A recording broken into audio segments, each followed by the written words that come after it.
Hello, welcome, hi. My name is Ora. I'm a designer from Italy, and in this video I'm going to show you how to make a docker cap, a fisherman's cap. I should get the cap. Actually, I have one right here. There we go. And in this video I'm going to show you how to make this style of cap. This is it. And it's been absolutely everywhere. I'm sure you've seen it around. The model of which I have developed myself. I've been selling these for 2 years or so, and they are very, very popular at the moment. The good ones can cost quite a bit. Trust me, I know, I make them and sell them. And yeah, they're just a really good beginner project and a really good way to also use up fabric scraps that you have. I have made several caps that go with some jackets or waistcoats, and it's just a really fun way to personalize your wardrobe and make the most out of the fabrics that you have in your possession and in your wardrobe. Yeah, what else do I want to say? You don't need any special equipment to make this cap apart from a sewing machine, which would be very useful for the process, and some notions, which we will get into soon. I really hope you find this tutorial useful. Also, I am releasing a pattern for these caps, which will be available at my shop, and the link is in the description box, so if you want to make it yourself, I strongly suggest you giving it a try. It has a pretty wide range of sizes. It's very easy to make it fit you really well. And yeah, I think it's really great. So feel free to check out the pattern. Feel free to let me know if you make it. I would love to see that. I would love to see what you make. And let's get into the tutorial. For these caps, I tend to choose fabrics that have a bit of body. So tightly woven cotton twills, medium weight woolens. I also choose a breathable and soft cotton fabric for the lining, something that will feel warm against the skin and not crispy and chilly like traditional viscose satin lining fabrics. Truth be told, unless I have a private commission and the client specifically asks for a viscose satin, I never use these fabrics. I don't like the feel, they are not as durable nor as absorbent or breathable, all qualities that are particularly important in a hat. I often use fusible interfacing to give more body to the shell if the fabric needs it, and it often does. The wool fabrics that are sold today can be very drapey and are often designed to be used with interfacing. The cap you're seeing here was made without any interfacing, and you can clearly see how it collapses on itself and doesn't hold a dome shape in comparison with the other ones. It's up to you and the style you want in the end. For my caps, I use 2 different types of interfacings. A woven one to interface the 6 triangles, and a jersey interfacing, the kind that's made specifically for woolens to interface the band. It's important that the band will be interfaced with something flexible to allow it to follow the curve of the head without too much puckering or creasing. I also use a thin elastic cord, about 16 to 18 centimeters in length depending on the size of the cap, with a cord stopper. Together they allow to tighten the cap snugly and ensure it doesn't move unless you want it to. And lastly, a circa 1.8 centimeter button to later cover with fabric and sew to the top of the cap. That's it. I'm cutting this cap from a beautiful Italian tweed in 100% wool. Before cutting, I'm deciding which are the wrong and right sides of the fabric, as even with wools, there's often a slight difference. I then decide on the direction of the fabric and whether or not I need to cut all the 6 triangles in the same orientation. This is obviously extremely important when working with a textile that features an asymmetrical pattern, but it's just as important if I'm using corduroy, for example, where the same piece of fabric can look shiny and reflective almost, or matte and opaque if turned upside down. With wool, the difference is more subtle, usually, and it lies in the hand feel of the cloth. Stroking it down in one direction feels soft to the touch, while the opposite direction feels coarse and prickly. If I'm working with a tartan, and I often do, I cut each triangle one by one, placing the first triangle on the cloth to to cut the second, the third, and so on. This ensures they are identical and the pattern meets beautifully along the seams. I cut the 6 triangles on the grain of the pre-washed and ironed main fabric and lining. For the band, it does not matter much if it is cut along the grain or cross grain. How much do I want to make them? I think I want to make it like 5.5. Or I could just make videos of you. You will be famous as Taylor who just talks to herself.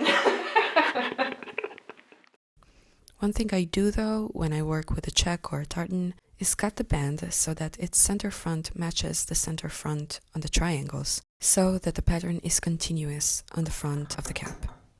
I then cut the 6 triangles out of the woven interfacing, cut the band of the jersey interfacing, cut a 6 cm circle to cover the button, and if the fabric is on the lighter side, cut a smaller circle of interfacing to place in the middle of the button cover.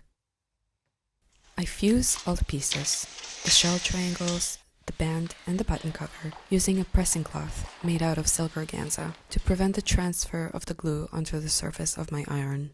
While on the ironing board, I also pre-iron the band along the midline of the horizontal length, matching the center front notches.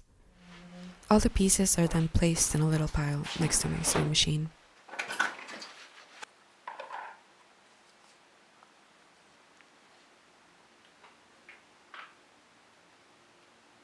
Before beginning to sew the cap in the main fabric, I save myself a bit of headache later by placing the elastic cord on one of the triangles, about 3 centimeters from the bottom, and sewing it in place along the seam line with a 1.8mm stitch length.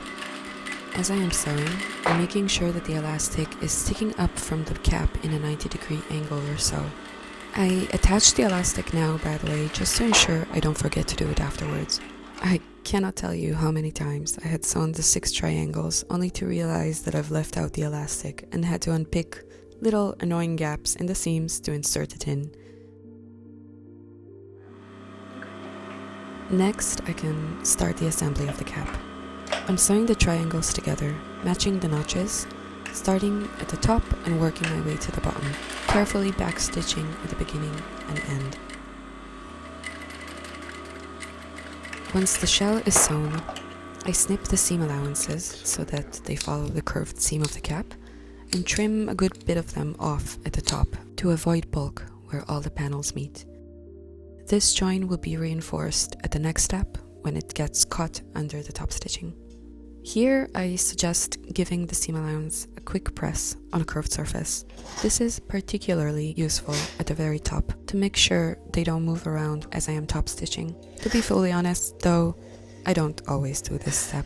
When making a bunch of caps before a store update or a local market, I try to save time where I know I can without compromising the result. And finagling the seam allowances as I am sewing has kind of become muscle memory, something my fingertips do without me looking as I am top stitching. However, if this is the first time you do this, I do suggest to take a moment to press the seams open.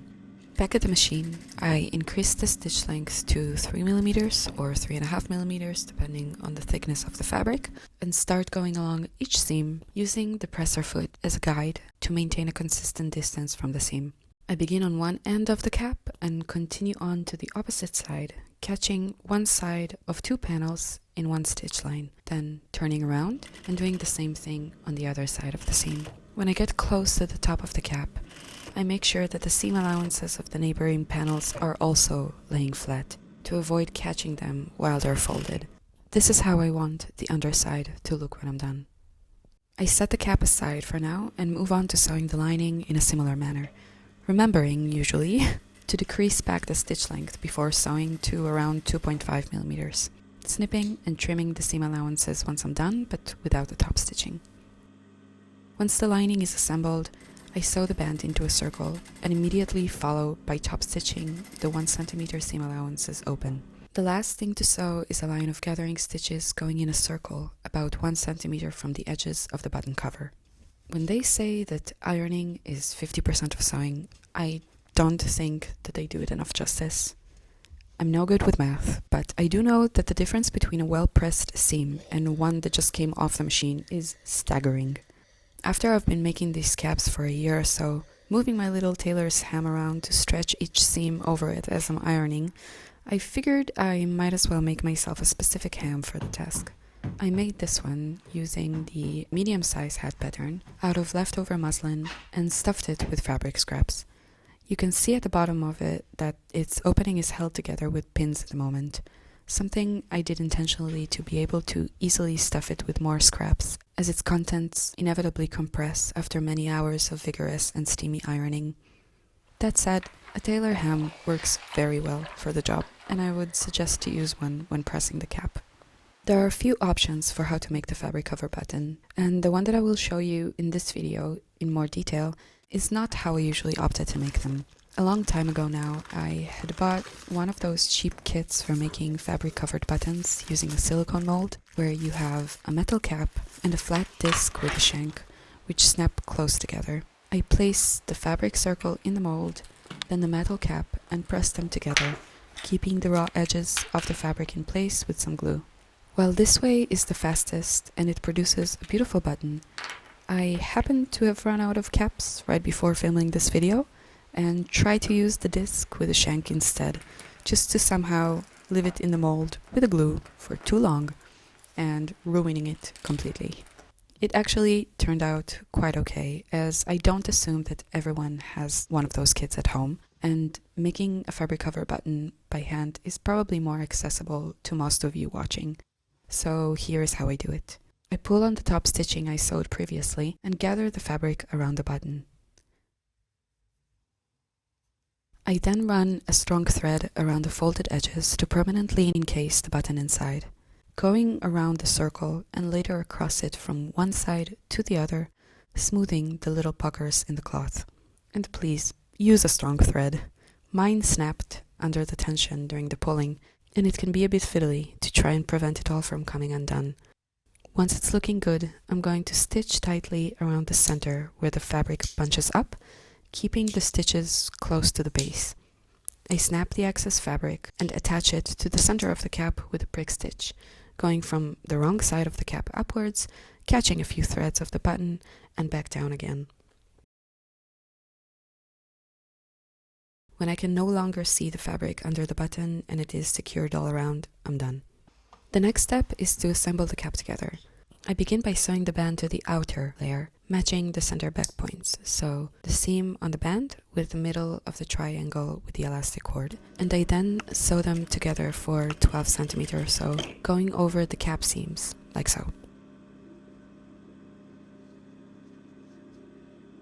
I'm doing this step because in the next one I will be sewing all layers together, main, lining, with the band sandwiched in the middle, but I'm going to leave a gap in the seam to be able to turn the whole thing inside out. The seam I had just made sews the band to the outer where that opening is going to be, so that only the lining is left loose. If you think it would make it easier for you, you could also sew the band all the way around the cap, and then follow the same line of stitching when attaching the lining. I pin the band all around, matching the center front notch with the center front of the cap, and evenly distribute the length of the band all around. I then take the lining and with right sides facing, place it on top of the band and over the shell cap, matching the respective triangle seams of outer and lining. I transfer the pins and am ready to sew. The gap I like to leave to turn it inside out is the width of one panel. I make sure not to sew along the back panel then, but to overlap the previous stitching I made by 1 centimeter or so on either side. It helps to place a different looking pin at the point where you need to stop sewing, just to remind yourself to stop sewing. Now that the cap is sewn together, I take it to the ironing board and press the seam I just made with the seam allowances pointing upwards towards the cap. I tug slightly on the band to get right into the crevice of the stitch and open it as much as possible. I iron it both from the inside and out, making sure that everything is sitting nicely before top stitching it in place, and pay particular attention to fold the seam allowances of the lining where the opening is about 1 centimeter or a few millimeters over that before pinning it in place, ready to sew. Back on the machine, I increase the stitch length to about 3 or 3.5 millimeters, again, depending on the thickness of the fabric, and with the lining facing up, I make a line of top stitching very close to the edge of the lining, about 2 millimeters away from it. Also, while sewing, by the way, I pull slightly on the band to ensure that the seam is nice and open. Where the needle goes over the layers of the cap seams, it can be a bit difficult for domestic sewing machines to stitch smoothly due to the quantity of fabric underneath. So I suggest you go really slowly, perhaps even using the hand crank wheel over these intersections to ensure the stitch goes where you want it to and the stitch length remains consistent. However you do it though, once you've backstitched the seam in place, the cap is pretty much finished and ready to be ironed. I place the cap on my custom-made hem and sort of block it in place. I then lay it flat against the ironing board and press the band, now folded in its final position, in little sections all around. The cap is done and ready to be worn. If you have any questions, leave them below and I'll get back to you. I've made this cap in various textiles, and I think that a summer version is just as versatile and wearable as a woolly, wintry one. And I honestly cannot wait to see all the versions you make, all the fabrics you choose, all the combinations of them, and how they are styled by their makers, by you. So please, feel free to tag me on Instagram if you feel like sharing there. Thank you so much for watching. I hope this was useful, and I will see you in the next video.